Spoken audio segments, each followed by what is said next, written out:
डोडो TV.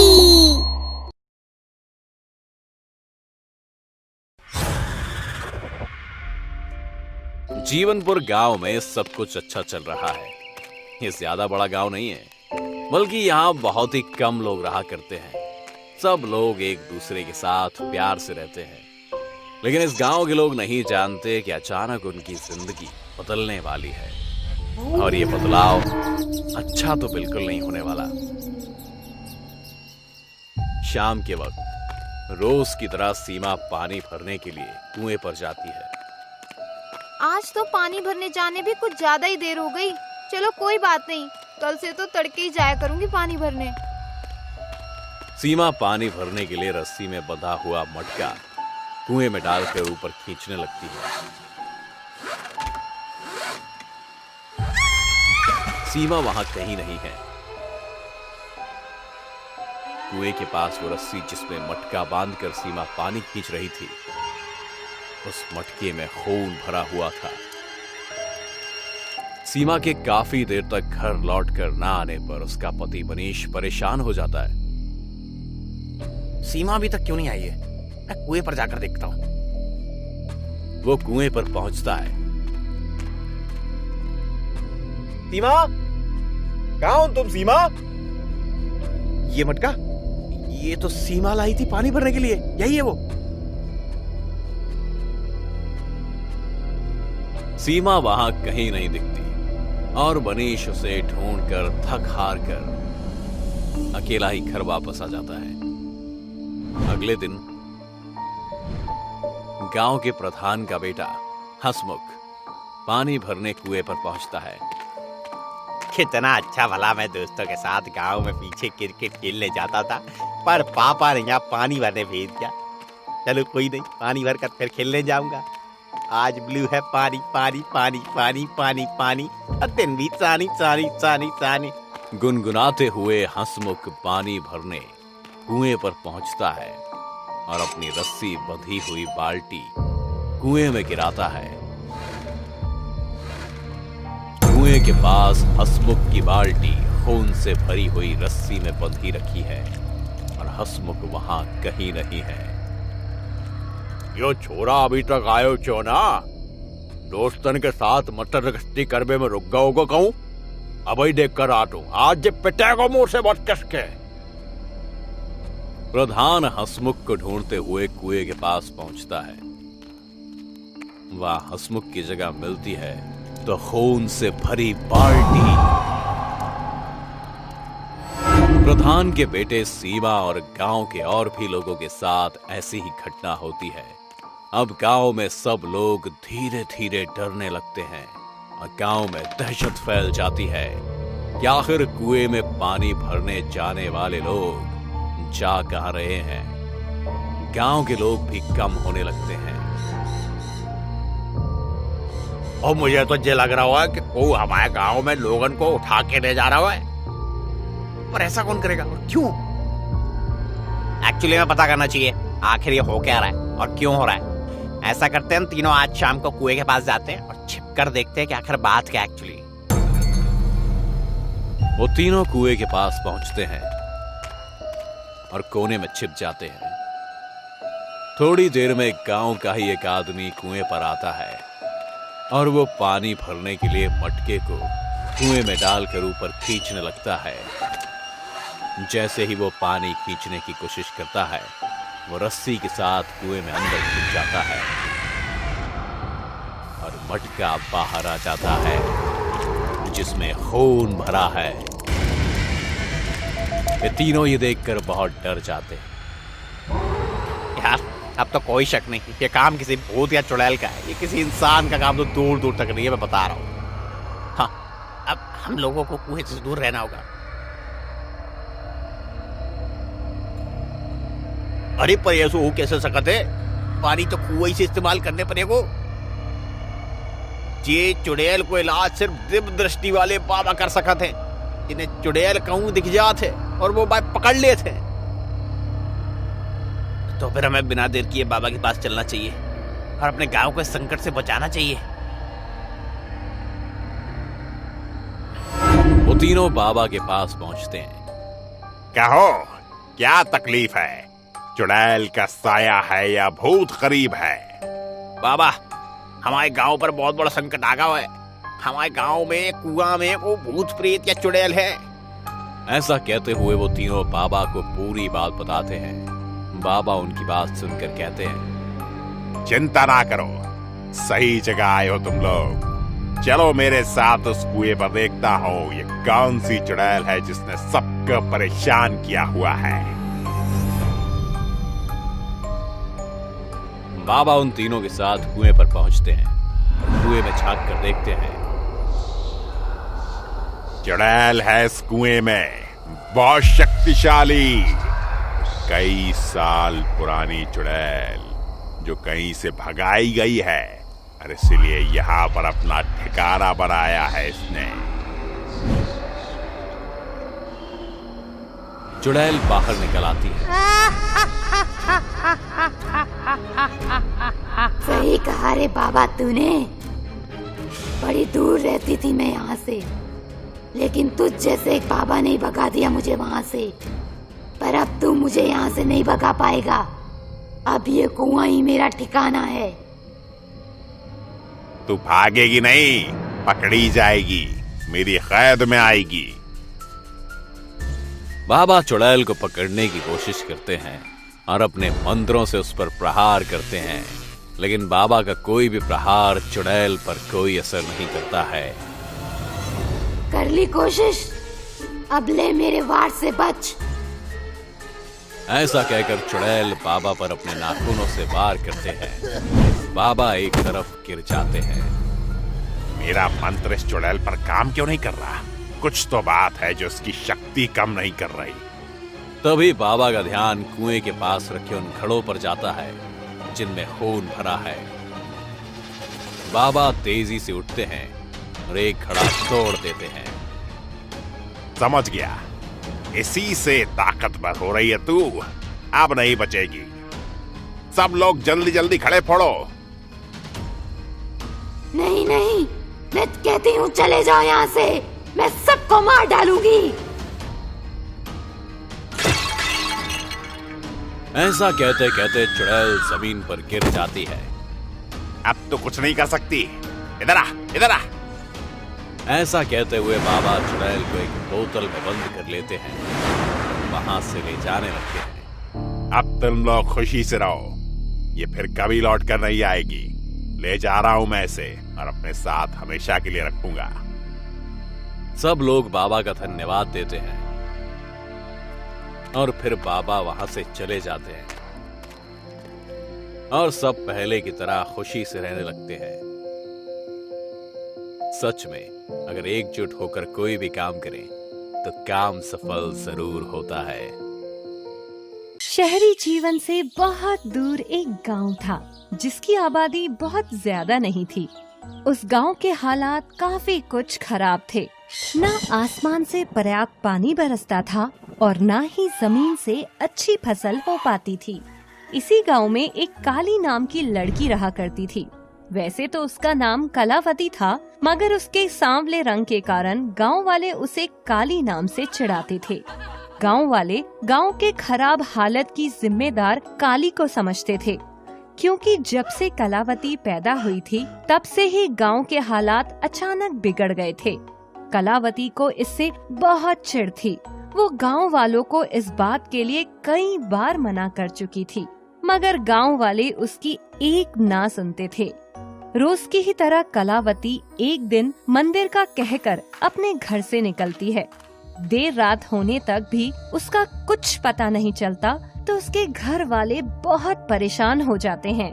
कोई उसके माँ बाप से कहता है कि कलावती पिछले कुछ दिनों से काफी परेशान लग रही थी, कहीं उसने कुछ कर तो नहीं लिया। कोई कहता है कि मंदिर के रास्ते में एक गहरा कुआं है, कहीं काली ने उसमें कूदकर। ये तुम सब कैसी बातें कर रहे हो? हमारी मदद करने के बजाय तुम लोग हमें डरा रहे हो। कलावती तुम ही लोगों के कारण परेशान थी। तुम लोग हर वक्त उसको काली काली कहकर चिढ़ाते रहते थे। अगर कलावती को कुछ हो गया तो उसके जिम्मेदार तुम सब होगे। चलो भाइयों, सब मिलकर काली को ढूंढते हैं। मेरा मतलब कलावती को ढूंढते हैं। सभी लोग कलावती की तलाश पूरे गांव और उसके आसपास के इलाके में शुरू कर देते हैं। अंदर से तो सभी खुश थे कि चलो अच्छा हुआ गांव से बला टली, पर बाहर दिखावा कर रहे थे कि वो भी परेशान हैं। कलावती को ढूंढते ढूंढते सारी रात निकल जाती है, पर उसका पता किसी को नहीं चलता। भैया तुमको क्या लगता है ये कल्लो गई किधर होगी? अरे रात के अंधेरे में कल्लू को ढूंढोगे तो मिलेगी क्या? अगले दिन सुबह सब गांव वाले फिर इकट्ठा होकर कलावती के कहीं न मिलने पर अफसोस जाहिर कर अपने अपने घर चले जाते हैं। कलावती के खो जाने की तकलीफ उसके माँ बाप के सिवा किसी को भी नहीं थी। अरे अच्छा हुआ, अब अपने गांव से काली की काली परछाई हटी। अब देखना अपने गांव का विकास। अगले ही दिन गांव में एक बहुत बड़ा साहूकार आता है। वो गांव में एक बहुत बड़ी मील लगाने की पेशकश गांव वालों के सामने रखता है और उनको मील में मजदूरी के लिए मना लेता है। सभी गांव वाले हंसी खुशी राजी हो जाते हैं। उधर कलावती के माँ बाप उनकी बेटी के ना मिलने से बहुत परेशान रहते हैं। साहूकार मील का काम एक पुराने टूटे फूटे खंडर की मरम्मत कर शुरू करवा देता है। मरम्मत पूरी होने के बाद मील शुरू हो जाती है। सभी गांव वाले दिन रात मील में कपड़ा बनाने का काम करना शुरू कर देते हैं। साहूकार मील का काम शुरू करवा कर शहर चला जाता है। कुछ दिनों तक मील में सब ठीक ठाक चलता रहा, पर एक दिन जब सभी मजदूर मील में काम कर रहे थे, तभी अचानक मील की बत्ती चली जाती है और घनघोर अंधेरा छा जाता है। अरे भैया, ये बत्ती को का हुई गवा? आज तक तो कभी नहीं गई। देखो जरा, कोई तार वार तो नहीं हिल गया? देखो। तभी किसी के हंसने की आवाज आती है। कोई तार नहीं हिला, ये अंधेरा मैंने ही किया है तुम लोगों की बत्ती गुल करने। तुम कौन हो? हमें क्यों डरा रही हो? हमसे क्या चाहती हो? ना मैं भूत, ना हूँ जिन, मैं हूँ इच्छाधारी नागिन। तू बड़ा क्यों क्या कर रहा है?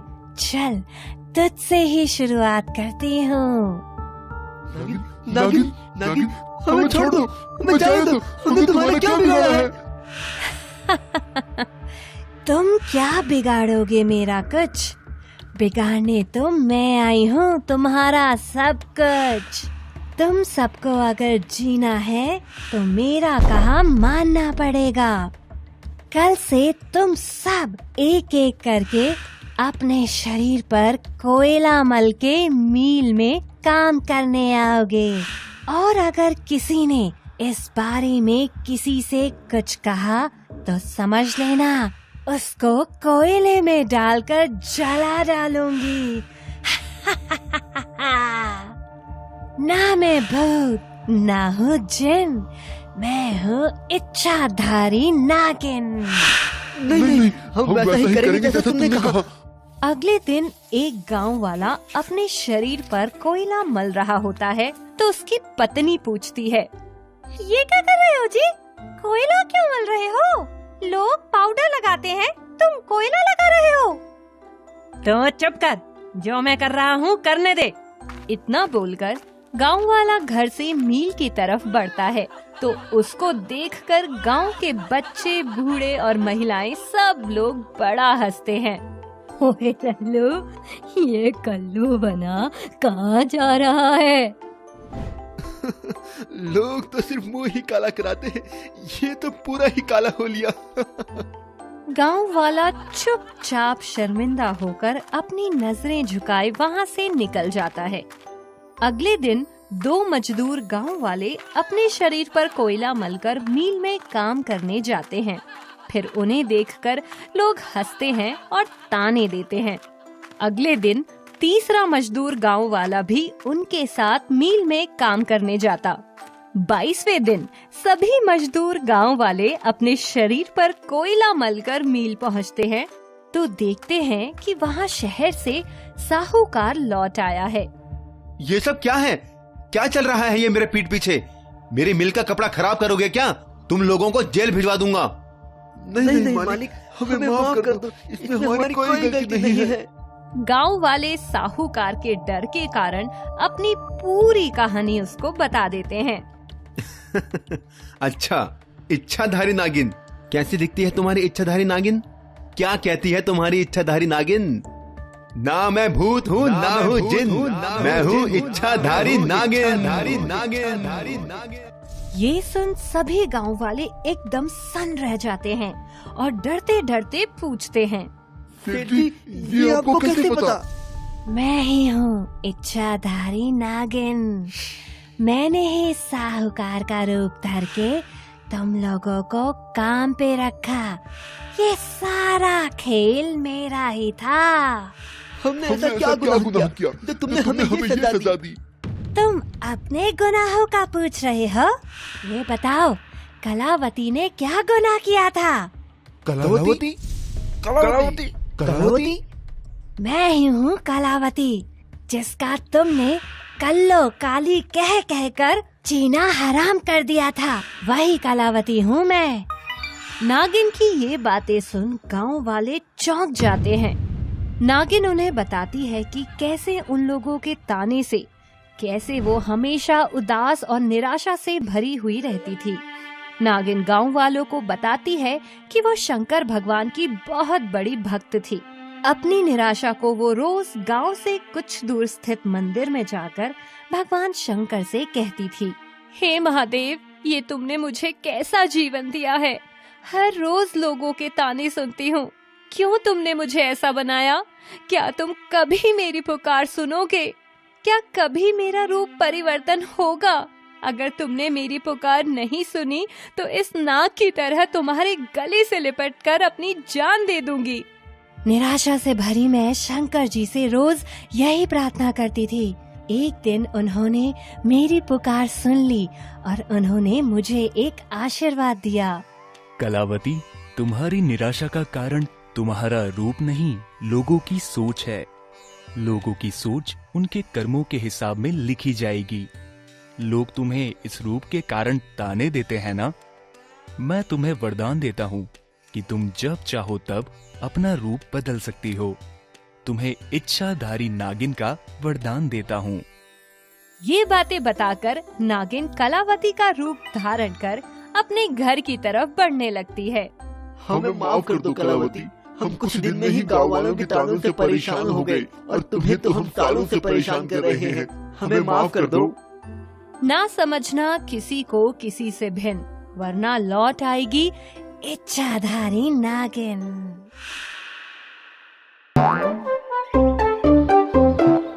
डोडो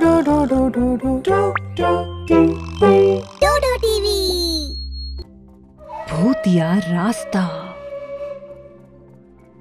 एक बार की बात है, किसी दूर दराज शहर में सरकारी योजना के तहत शहर के 2 हिस्सों को एक फ्लाईओवर से जोड़ने का काम चल रहा था। शहर में रहने वाले लोगों को इन कार्यों से कुछ परेशानी तो बिल्कुल हो रही थी, परंतु अच्छे बदलाव की आशा में सभी लोग संयम से उन कार्यों के पूरा होने का इंतजार कर रहे थे। रोजमर्रा के जीवन में जैसे समय पर ऑफिस पहुंचना, बच्चों को स्कूल जाना तथा घर के लिए जरूरी सामान लाने के लिए बाजार में भी काफी समय लग जाता था। सरकारी कार्य अपनी गति से आगे बढ़ रहे थे।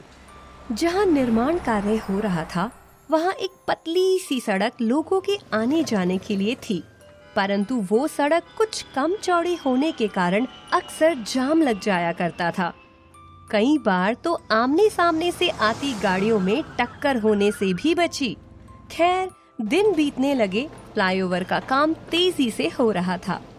उसी शहर में एक सरकारी अफसर मेहता जी का परिवार यानी उनकी पत्नी और एक बच्चा रहते थे। बच्चे को सब घर में प्यार से गोलू बुलाते थे। मिस्टर मेहता अक्सर काम की वजह से घर पर कम ही रहते थे।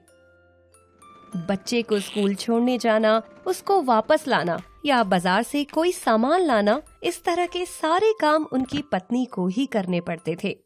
आज मिसेस मेहता को सुबह जागने में थोड़ा लेट हो गया, लेकिन अभी तो गोलू के लिए नाश्ता बनाना था, उसे तैयार करना था और स्कूल छोड़ने भी जाना था। इसीलिए मिसेस मेहता जल्दी जल्दी सारे काम निपटा रही थी। जैसे तैसे सभी काम हो गए और वो गोलू को अपनी स्कूटी पर बिठाकर स्कूल छोड़ने के लिए निकल पड़ी। स्कूल का रास्ता उसी फ्लाईओवर के बिल्कुल बगल से ही गुजरता था। मिसेस मेहता जल्दी जल्दी में अपना और गोलू का हेलमेट भी भूल गई थी। फ्लाईओवर के नीचे से निकल रही थी कि तभी एक जोरदार आवाज हुई। इससे पहले कि वे दोनों कुछ समझ पाते, ऊपर से फ्लाईओवर का जितना हिस्सा बन चुका था वो टूटकर उनके ऊपर गिर पड़ता है। दोनों माँ बेटे की मौके पर ही मौत हो जाती है। इस दुर्घटना को देखकर आसपास के लोग तुरंत दौड़कर आ जाते हैं, लेकिन देर हो चुकी थी। दिन बीतने लगे और इसी तरह उसी जगह पर एक के बाद एक कई दुर्घटनाएं होने लगी। उस फ्लाईओवर के पास से जो भी गुजरता, उसके साथ कुछ न कुछ ऐसा होता कि उसकी दुर्घटनावश मौत हो जाती। जब दुर्घटनाओं की संख्या और वहां होने वाली मौतों की संख्या बढ़ गई, तो उस शहर के म्युनिसिपल कॉर्पोरेशन की नींद टूटी और उन्होंने एक मीटिंग बुलाई। उस मीटिंग में ये तय किया गया कि उस फ्लाईओवर के आसपास सीसीटीवी कैमरे लगाए जाएंगे ताकि दुर्घटनाओं का कारण पता लग सके। लेकिन सीसीटीवी कैमरों में कुछ भी गड़बड़ नजर नहीं आ सकी। एक पत्रकार जो इस पूरे मामले को शुरुआत से कवर कर रही थी, उसने दुर्घटना वाली जगह पर जाकर सच्चाई पता लगाने का विचार बनाया। वो अपनी स्कूटी पर सवार होकर उस जगह पहुंची जहां दुर्घटनाएं हो रही थीं। उसे काफी डर लग रहा था कि कहीं उसकी भी दुर्घटना में मौत ना हो जाए, लेकिन वो वहां पहुंच जाती है और उसे कुछ भी नहीं होता। वो पत्रकार सोच में पड़ गई कि आखिर उसके साथ ऐसा कुछ क्यों नहीं हुआ। तभी पीछे से एक आवाज सुनाई देती है, हम तुम्हें कोई नुकसान नहीं पहुंचाएंगे, क्योंकि तुम पहली इंसान हो जो सच का पता लगाने और हमारी मदद करने आई हो। वो पत्रकार पीछे मुड़कर देखती है तो मिसेस मेहता और उनका बच्चा गोलू की आत्मा थी। आत्मा उस पत्रकार से कहती है कि उनके ऊपर इस फ्लाईओवर का एक हिस्सा टूटकर गिर पड़ा था और उनकी मौत हो गई। अब उनकी आत्माएं उस हत्यारे को ढूंढ रही हैं, जिनकी वजह से उनकी जान गई। वो पत्रकार उन दोनों से हत्यारे का पता लगाने का वायदा करती है और वहाँ से चली जाती है।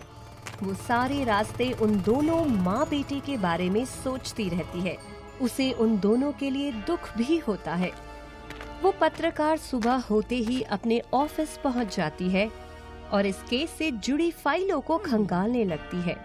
काफी देर मेहनत करने के बाद उसे फ्लाईओवर बनाने का कॉन्ट्रैक्ट देने वाले सरकारी अफसर का पता लग जाता है। उस सरकारी अफसर ने पैसों के लालच में आकर कॉन्ट्रैक्ट एक भ्रष्ट कॉन्ट्रैक्टर को दे दिया था। वो पत्रकार तुरंत ही उस सरकारी अफसर से पूछताछ करने के लिए उसके घर चली जाती है। उस सरकारी अफसर के घर पहुंचकर वो देखती है कि वो सरकारी अफसर बहुत मायूस और उदास एक कुर्सी पर बैठा है। पत्रकार उसे पूरी बात बताती है और कहती है कि आप लोगों ने जो फ्लाईओवर बनाया है वो खराब किस्म का होने के कारण टूट कर गिर पड़ा, जिसकी वजह से माँ बेटे की मौत हो गई। ये कहते हुए वो उन दोनों माँ बेटे का एक फोटो उस सरकारी अफसर को दिखाती है, लेकिन जैसे ही वो उस फोटो को देखता है जोर जोर से रोने लगता है। पत्रकार उसके रोने का कारण पूछती है तो वो बताता है कि ये उसके पत्नी और बच्चे की फोटो है और उसके लालच की वजह से ही उसकी पत्नी और बच्चे गोलू की मौत हो गई। वो ये भी बताता है कि इस पूरे मामले में और भी लोग शामिल हैं, जिन्होंने कुछ रुपयों के लालच में ऐसा घटिया फ्लाईओवर बनाया और इतने लोगों की मौत हुई। पास ही खड़ी माँ बेटे की आत्माएं ये सब सुन रही थीं और रो रही थीं। लेकिन तभी मिसेस मेहता की आत्मा कहती है, आपने गलत किया है, और इसकी सजा तो आपको भुगतनी होगी। गोलू की मौत का बदला लूंगी। ये कहते हुए मिसेस मेहता की आत्मा मिस्टर मेहता को मारने के लिए आगे बढ़ती है, लेकिन तभी बीच में गोलू की आत्मा आ जाती है और गोलू कहता है कि माँ, पापा को अपने किए पर पछतावा है, उन्हें छोड़ दीजिए।